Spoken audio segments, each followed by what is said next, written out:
एक आईएसबीटी को ये पुल कनेक्ट करता है, ये इसलिए महत्वपूर्ण हो जाता है। उस पार काफ़ी जाम लगा हुआ है। जिस तरह से निजामुद्दीन से हम रिपोर्ट कर रहे थे, वहां पर पानी पहुंच चुका है। 204 का एक मार्क होता है, 204.5 मीटर का मार्क को पार कर गया था। गवर्नमेंट अलर्ट पे है, सभी अथॉरिटीज़ अलर्ट पे हैं और उन्होंने कहा है कि जैसे ही 205 का मार्क पार करती है यमुना, वो यहाँ पर इवैक्यूएशन की बात करने लगेंगे। आपका स्वागत है, मैं हूँ संभव शर्मा। यमुना नदी के किनारे इस वक्त आईटीओ घाट से हम रिपोर्ट कर रहे हैं। इससे पहले निजामुद्दीन घाट से और एक जो ओल्ड रेलवे ब्रिज है, वहाँ से हम रिपोर्ट कर चुके हैं।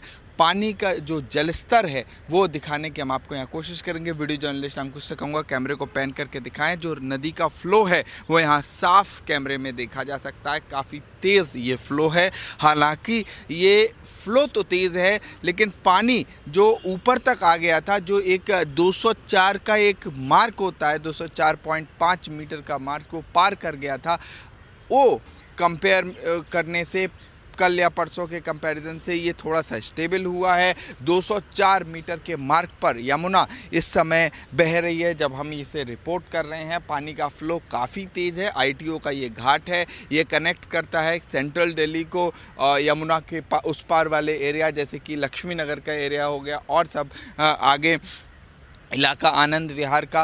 और ये महत्वपूर्ण ब्रिज इसलिए हो जाता है क्योंकि रक्षाबंधन के जो समय आनंद विहार पे भीड़ देखने को मिली, दिल्ली के इर्द गिर्द जो आईएसबीटीज़ हैं वहाँ भीड़ देखने को मिली। वो एक आईएसबीटी को ये पुल कनेक्ट करता है, ये इसलिए महत्वपूर्ण हो जाता है। उस पार काफ़ी जाम लगा हुआ है। जो दिल्ली जाने का रास्ता है उसके नीचे हम ये रिपोर्ट कर रहे हैं और पानी का फ़्लो इसमें साफ देखा जा सकता है। एक्सपर्ट्स के अनुसार 206 का मार्क अगर यमुना नदी पार करती है तो ऐसे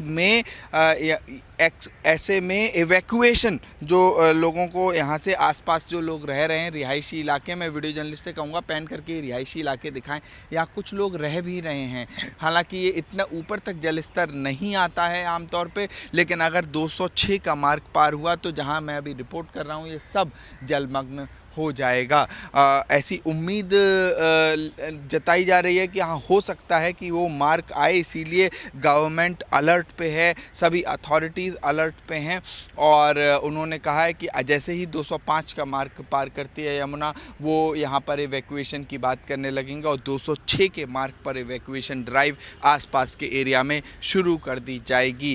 क्योंकि यहाँ पर काफ़ी डेंसली पॉपुलेटेड, जिसे कहा जाता है कि बहुत ज़्यादा घनत्व वाला ये पूरा एरिया है। बीच में से यमुना नदी गुज़र रही है और यहाँ पर कुछ झुग्गी झोपड़ियाँ भी आगे को हैं, लेकिन हाँ, अभी वहाँ पर पानी नहीं पहुँचा है। जिस तरह से निजामुद्दीन से हम रिपोर्ट कर रहे थे, वहाँ पर पानी पहुँच चुका है, यहाँ अभी पानी नहीं पहुँचा है। तो ऐसे में ये देखना इम्पॉर्टेंट होगा, महत्वपूर्ण होगा कि क्या यमुना नदी पे दोबारा से उफान आता है या यहीं पर इतना ही नदी में उफान रहता है। और इसके साथ साथ बात करें सरकार की प्रिपरेशंस की, तो सरकार प्रिपेयर्ड है, ऐसा उन्होंने कहा है। लेकिन अभी ग्राउंड ज़ीरो पे जब हम आपको दिखा रहे हैं तो ये कंडीशन है। ये पानी कल यहाँ था जहाँ से हम रिपोर्ट कर रहे हैं, परसों लगभग यहाँ था, क्योंकि पिछले हफ्ते हरियाणा के जो डैम है, बैराज है, वहाँ से पानी छोड़ा गया था। 50,000 क्यूसेक से ज़्यादा पानी 2 बार छोड़ा गया, जिससे एकदम जो कहते हैं यमुना में बाढ़ जैसी स्थिति देखने को मिली थी। लेकिन फ्लड प्लेन्स में, चूँकि यमुना के आसपास फ्लड प्लेन्स का ये पूरा इलाका है, जो बाढ़ क्षेत्र होता है वो ये इलाका है और यहाँ पर पानी बढ़ गया था। लेकिन धीरे धीरे 2 दिन में ये पानी लगभग स्टेबल कंडीशन में आ चुका है। 204 मीटर का मार्क, जो कि अपने आप में एक डेंजर जोन के काफ़ी नज़दीक माना जाता है, इस मार्ग पर अभी यमुना नदी बह रही है।